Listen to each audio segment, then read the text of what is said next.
Uma história escrita dentro das quatro linhas e que o transformou numa das estrelas do Futebol Clube de Porto. Uma história que começou a ser traçada no Lobito, a terra natal de Fernando José António Freitas Alexandrino, mais conhecido como Freitas. Esse caminho passando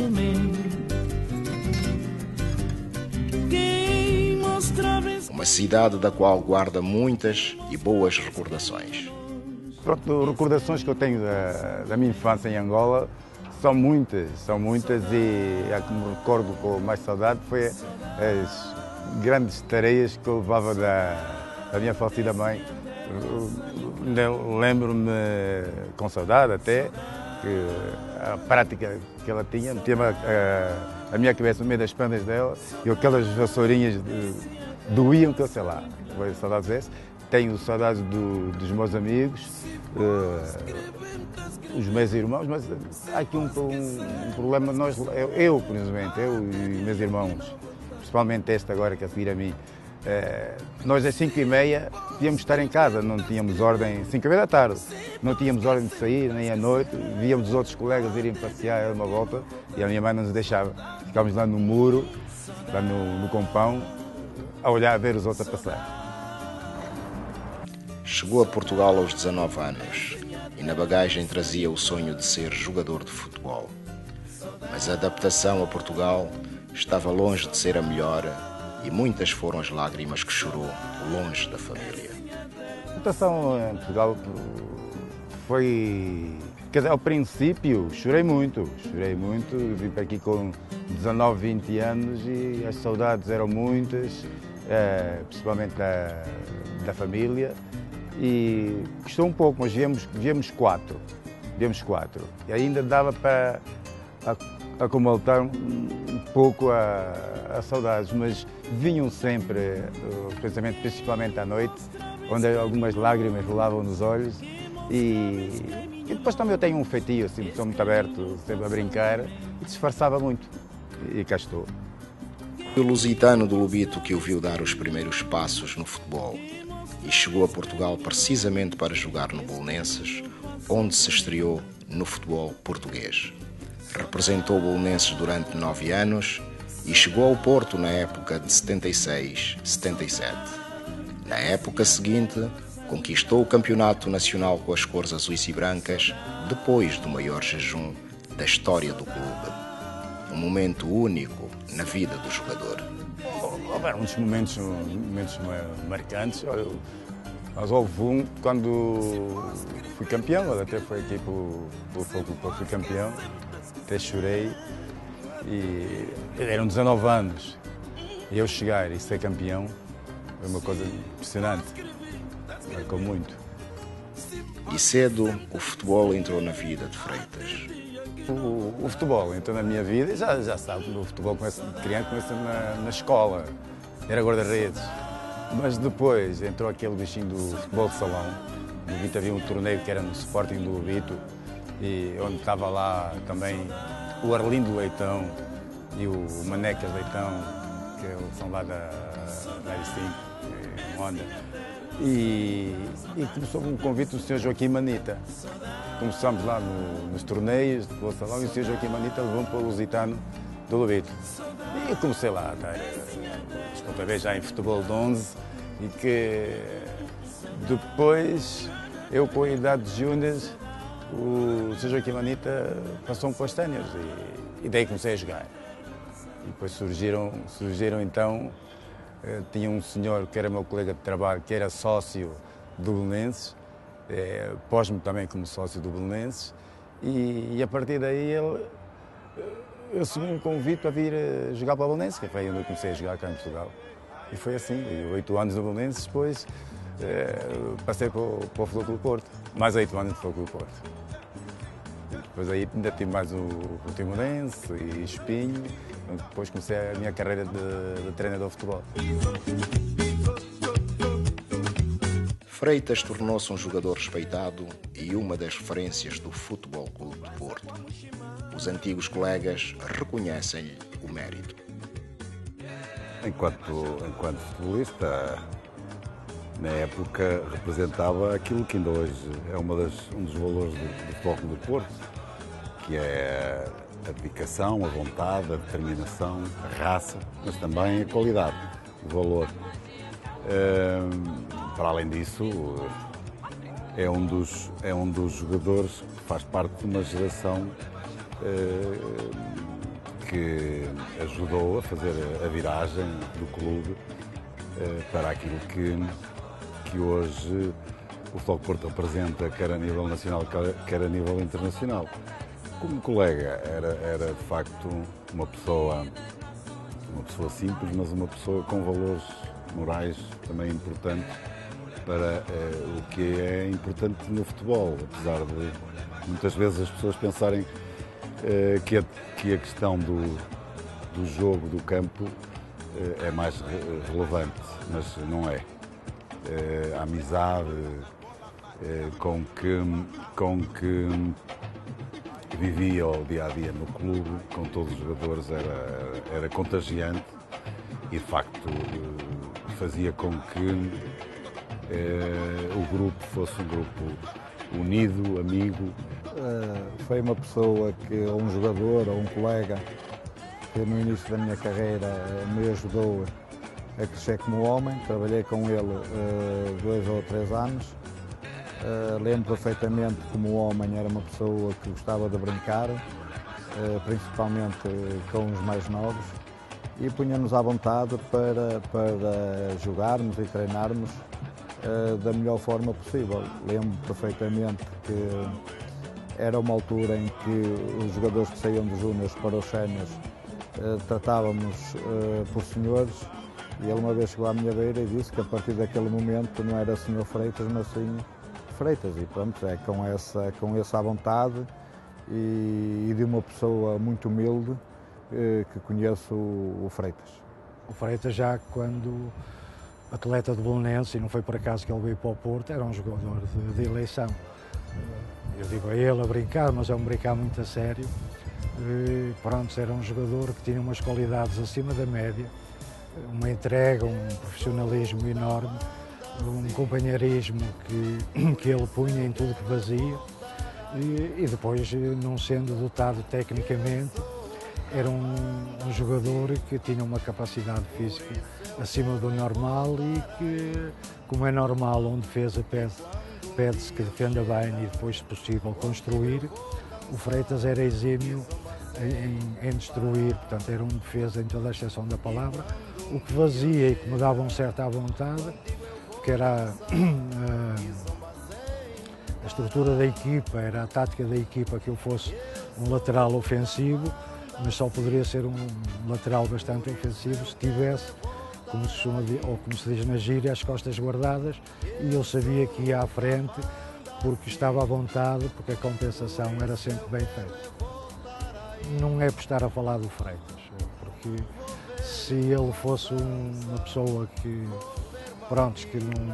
eu não gostasse, escolheria outros argumentos para falar do Freitas sem dizer mal dele.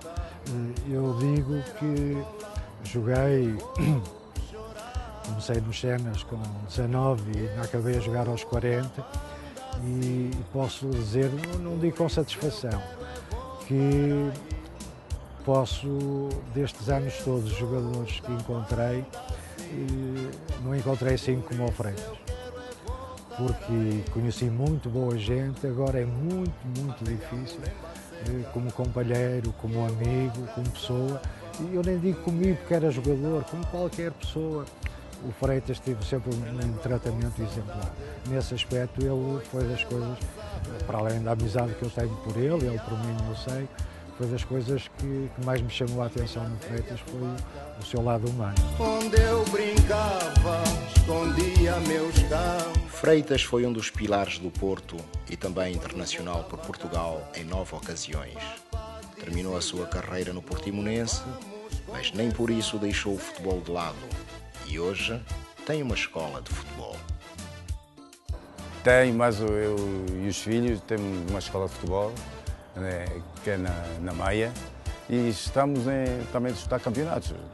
No campeonato de infantis, aqui da Associação Futebol do Porto, de infantis, de iniciados, de júniores, que realmente tem lá jogadores que não sei. E para termos também este acesso, agradecer também ao clube que é o Atlético São Gemil, na pessoa do presidente, o Sr. Vinhas, que fizemos uma parceria e lá estamos, já é o segundo ano e estamos contentes e felizes por essa parceria. Um projeto familiar, e a família foi também o seu pilar e reconhecem-lhe as qualidades, quer como pai, quer como marido. Excelente marido, bom pai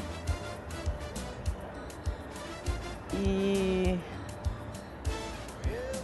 uma pessoa com um feitio que é sim, diz com toda a gente, dá-se com toda a gente. Como pai, assim, é o que toda a gente diz que é o melhor pai do mundo, não é? Todos os filhos dizem isso dos pais, mas eu digo que é mesmo o melhor pai do mundo. Não é? É o exemplo a seguir, é o meu ídolo em tudo. Como pai, como treinador, como jogador não conseguia ser o que ele era, agora como treinador, estou a dar os primeiros passos, quem me dera a mim, não era? Eu só queria ser metade como o meu pai foi. Já era o máximo. Mas Angola continua no seu coração e o seu sonho é levar a sua escola para as suas origens. O meu maior sonho eu tenho aqui em Portugal a escola de futebol que é 115, mas o meu maior sonho é dar continuidade a uma coisa que comecei no Namibe, antiga Moçambique, e depois foi interrompida, que era estar no meio da criançada e ensiná-los, no meio de milhares de crianças, e eu coordenar aquilo tudo, até dos 6 até aos 16, 18 anos, é o meu maior sonho. Depois ali a jogar a bola, se tivesse, quer dizer, não é oportunidade, se me ajudassem a ter uma oportunidade dessas, eu agradecia a Deus por me ter dado esta oportunidade, que é o meu grande sonho. Em Angola, dar continuidade aqui na escola e em Angola também esticar até lá e as crianças todas estarem ali todas alegres e a conviverem comigo e eu sinto mais novo. Um campeão dentro e fora das 4 linhas, com Angola sempre no pensamento.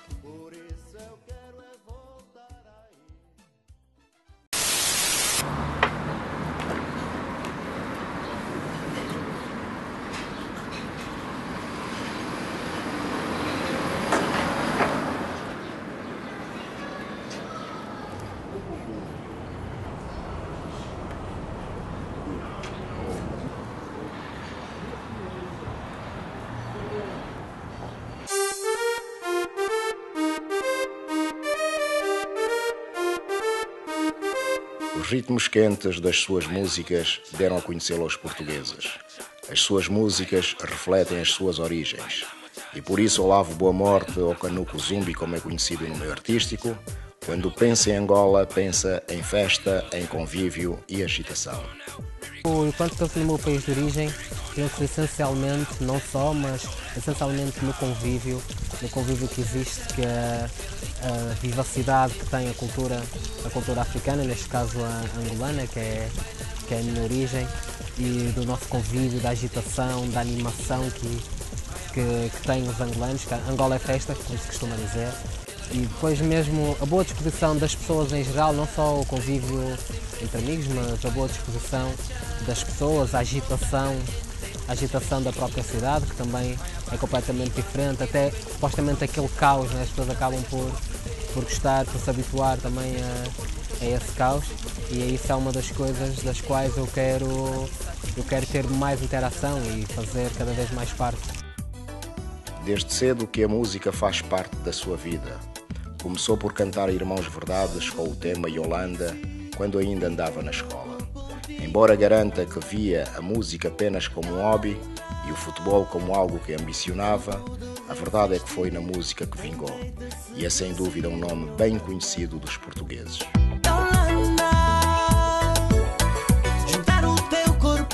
A música é algo que está dentro de mim desde sempre, desde pequenino. Desde que eu me conheço por gente que me imagina cantar. Já quando eu estava na escola primária, nos intervalos das aulas e no final das aulas eu pedia sempre à professora para cantar. Na altura, cantava muito, que é a música que me marca, todos os meus amigos se lembram. Cantava muito a música dos Irmãos Verdade, a Yolanda. Cantava sempre essa música no final das aulas, nos torneios, eu jogava futebol também na altura. E quando íamos a torneios, cantava as músicas do Yolanda, dos Irmãos Verdade, cantava a música É o Bicho, do Irene Costa também. Então, desde sempre que a música me acompanhou. Só que fazer música mesmo e compor música, eu comecei aos 15 anos, quando eu tive uma mudança de escola e aprendi com um amigo meu, que ele já cantava na altura, quando eu conheci, já tinha tido um grupo.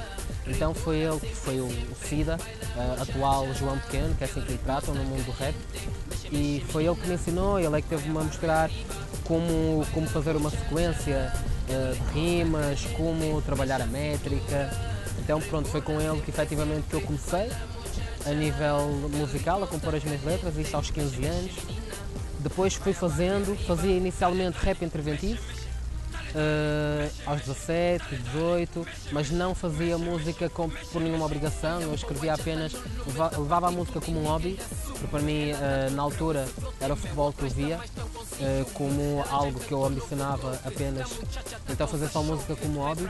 Entretanto, em 2010 comecei a acompanhar o grupo Flow 212, fiz road manager, fiz de back vocal, fiz de animador nos concertos deles e foi nessa altura que eu comecei efetivamente a perceber como funciona o mercado a nível musical e como funcionava a música a nível profissional.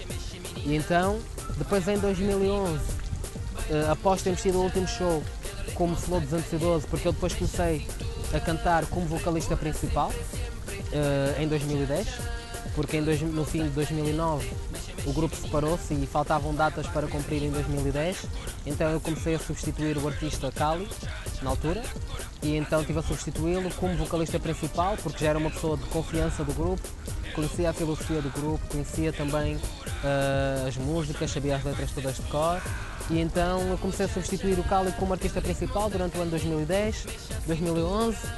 Quando acabou o projeto do Flow 212, eu tomei a decisão de lançar o meu projeto como Canuco Zumbi a solo e decidi fazer algo direcionado para o mercado de pistas de dança e fazer música mais, pode dizer, mais comercial. Passou por vários palcos em Portugal, mas também fora de Portugal. Depois das experiências no rap e com os Flow 2012, Canuco Zumbi decide lançar-se numa carreira solo. Admite não ter um estilo definido e em 2012 lança o seu primeiro tema, Baila Muchacha, que rapidamente se tornou um êxito. É também em 2012 que, com uma das participantes de um reality show, lança o tema Eu Quero a Vida Louca, conseguindo em 5 dias 1 milhão de visualizações e tornando-se incontornavelmente um êxito. Aí, guapo, eu quero vida louca, Canuco. ¿A ti te gusta? A mí me encanta. Dime lo que quieres. Eu quero vida louca. Me hablo que te gusta. Me gusta vida louca. Dime lo que quieres. Eu quero vida louca.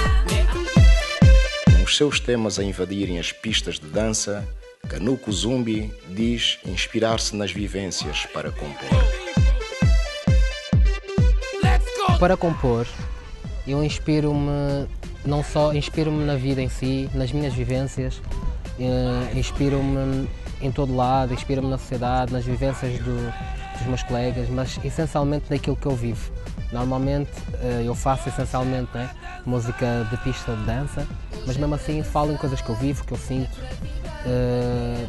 coisas que eu ambiciono também, não é?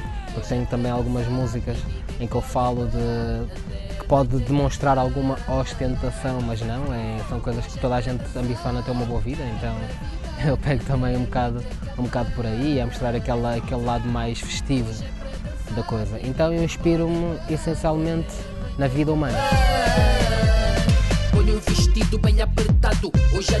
Quem trabalha de perto com o artista não lhe poupa elogios, não só como músico, mas também como amigo. Trabalhar com o Canuco é algo muito gratificante. Saber que tenho um artista que luta diariamente pelo sucesso e pela sua carreira. Eu tenho, para além do Canuco, outros artistas e não há nenhum que lute da mesma forma que o Canuco luta pela sua carreira. É ao mesmo tempo gratificante ver que todos os fins de semana todas as casas em que o Canuco está estão completamente cheias e que toda a gente vai ao rubro com as prestações do Canuco. Bem, trabalhar com o Olavo é basicamente uma aventura. O Olavo é um rapaz cheio de ideias, com a maior parte delas nós achamos à partida que são meias lunáticas, mas depois acabam por funcionar. No mercado que ele ataca, temos visto que as coisas estão a resultar e eu, como técnico de som dele, apenas aconselho e digo o que é que ele deve ou não deve fazer, mas no fundo a criatividade do Olavo é acima da média, basicamente. Bem, o Olavo, enquanto amigo, é aquele estereótipo de pessoa confiável que nós podemos contar sempre que precisamos. Basta ligar ou basta entrar em contato com ele. É divertido, é animado, não há 2 minutos sem rir com o Olavo, seja no carro, seja numa discoteca, seja a fazer um check sound, seja em estúdio, que são sempre momentos hilariantes que nós temos. Eu trabalho com outras pessoas também e normalmente as sessões de estúdio com o Olavo são sempre mais divertidas porque estamos sempre na palhaçada e para além da relação profissional que temos, essa relação de amizade traz esse bem-estar e essa maneira divertida de lidarmos. O Olavo para mim não é um cliente de estúdio, é um amigo, é uma pessoa com quem eu me dou, com quem a minha família se dá e essa barreira profissional é facilmente quebrável. Hoje é para dançar, é para vibrar, até a noite acabar. Hoje é para dançar e ninguém pode parar. Mérito reconhecido de quem priva de perto com Olavo Boa Morte ou Canuco Zumbi. Amigos e também colegas de trabalho que têm percorrido muitos quilómetros de estrada para acompanhar o artista nos seus concertos, já tiveram momentos marcantes com o músico e também eles pretendem vê-lo expandir a sua carreira fora de Portugal. Eu escolheria a Queima das Fitas de Chaves, onde estivemos perante 1500 pessoas, onde o Canuco foi cabeça de cartaz e onde foi gratificante para nós termos reparado que todos os estudantes, todos os jovens de hoje sabem as letras de cor e salteado de todos os temas do Canuco. Não querendo fugir a todos os outros fins de semana, a todos os outros espetáculos que fazemos por esse país fora, pelo estrangeiro também, porque também são gratificantes, mas o mais marcante de facto foi, devido à multidão, foi termos estado na Queima das Fitas de Chaves, perante 1500 pessoas, com uma festa enormíssima e com o Canuco a levar ao rubro todas as pessoas. O momento mais marcante profissionalmente com o Olavo foi quando ele chegou ao estúdio e me disse que ia fazer música com a Fanny, basicamente. Eu chamei-lhe louco e disse não vai resultar, Olavo, esquece. E o resultado está aí, 3,5 milhões de views. Música toda a gente sabe de cor, mesmo quem não gosta canta, passa em todo o lado e eu chamei-lhe um pouco louco, disse que aquilo não ia resultar e acabou por resultar. Foi um momento bastante caricato e marcante na carreira dele e na minha como pessoa, porque surpreendeu-me, não estava à espera que aquilo acontecesse. Em termos de carreira do Canuco Zumbi, o que nós pretendemos acima de tudo é expandir a outros continentes. Nós neste momento trabalhamos muito bem em Portugal, o Canuco tem todos os fins de semana, todas as semanas, espetáculos em Portugal. Temos espetáculos também por outros países da União Europeia, como Suíça, França, somos muito requisitados por esses lados também, que muitas vezes não conseguimos lá ir porque a nossa agenda cá está preenchidíssima, mas de facto este ano, para nós o ano começa agora em setembro, nós queremos alargar o nosso mercado, queremos ir a Angola também, é um dos principais objetivos, é levar o Canuco a Angola, mas vamos continuar neste momento por Portugal, pela Suíça, pela França, com o objetivo em mente de chegarmos a outros continentes e chegarmos ao país que de facto é Angola. Angola é um dos grandes objetivos de Canuco Zumbi, que não esconde o desejo de um dia atuar num grande palco do seu país de origem. Um dos meus desejos a nível de atuação seria atuar em Angola no Cineteatro, visto que é um espaço, para além da dimensão enorme que o espaço tem, é um espaço que já recebeu grandes artistas, já recebeu grandes nomes da música, não só nacional e internacional. Então esse é um dos meus objetivos, é tocar em Angola e em grandes palcos como o Cineteatro. Mas quero que sejas a sobremesa. Desejos e sonhos de um nome bem conhecido em Portugal e cujas raízes estão bem presentes nas suas músicas. Se tu queres te rachar, me chama que eu vou onde tu quiseres. Let's go. A estação já está a coiar, mas não vales controlar. No. Se tu queres te rachar, me chama que eu vou onde tu quiseres. Let's go. A estação já está a coiar.